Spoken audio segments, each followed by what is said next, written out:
आजकल ना एक कश्मीरी पत्रकार गाफिया गाफिया करके है, पढ़ने में तो माफिया ही आता है, पर वो आजकल बड़ा आर-आर कर रही है कि दिल्ली के अंदर मुझे हिंदुओं का ही चाहिए मकान और मुझे हिंदू दे नहीं रहे हैं अपना मकान किराए पर।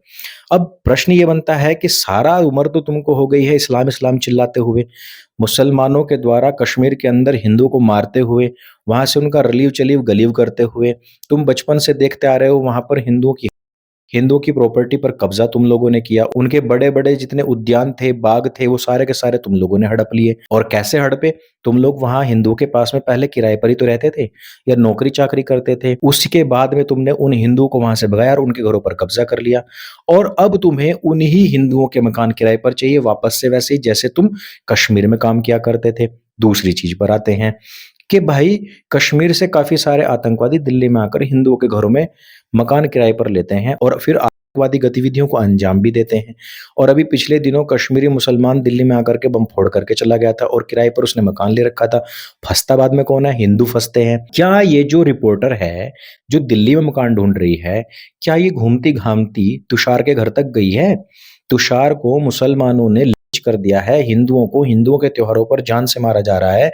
अगर तू रिपोर्टर है, वर्ल्ड क्लास तूने रिपोर्टिंग करनी है, तो जा तू एक बार तुषार के घरवालों से पूछ कि उनके हालात क्या हैं। सारी उम्र ये इस्लाम का झंडा उठा कर के चलते हैं, हर जगह पर इस्लामिक वादियों को प्रोटेक्ट करते हैं, सपोर्ट करते हैं और इनको मकान कहाँ चाहिए होता है? हिंदुओं के घरों में। अगर तू मुसलमानों को सपोर्ट कर तो मुसलमान तुझे बुला करके क्यों अपने घर के अंदर किराए पर मकान नहीं दे रहे हैं? ये वो लोग हैं जो हिंदुओं को मिटाना चाहते हैं और हिंदुओं के बिना इनका काम नहीं चलता है।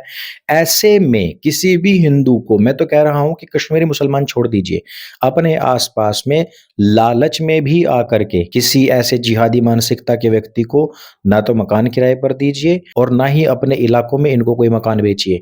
इनकी मोडस ऑपरेंडी, इनका तरीका मैं आप लोगों को बताता हूँ कि पहला मकान ये 2 गुने 3 गुने दाम में भी आप लोगों से खरीद देंगे, लेकिन बाद के जो मकान है ना, वो तुम्हें फ्री में छोड़ कर के भागना पड़ेगा। इसलिए कभी भी कच्चा लालच मत करो। आज थोड़ा बहुता घाटा झेल भी लोगे, तो कल कम से कम तुम्हारी सारी की सारी पीढ़ियाँ सुरक्षित रह जाएँगी। नहीं तो तुम तो आज महँगा बेच कर के कहीं और भाग जाओगे, कल वो फिर तुम्हारा पीछा करते हुए वहाँ तक भी आएँगे और जिन हिंदुओं को तुम अपने पीछे छोड़ कर के गए हो, वो ताउम्र के लिए तुम्हारे दुश्मन बन जाएँगे।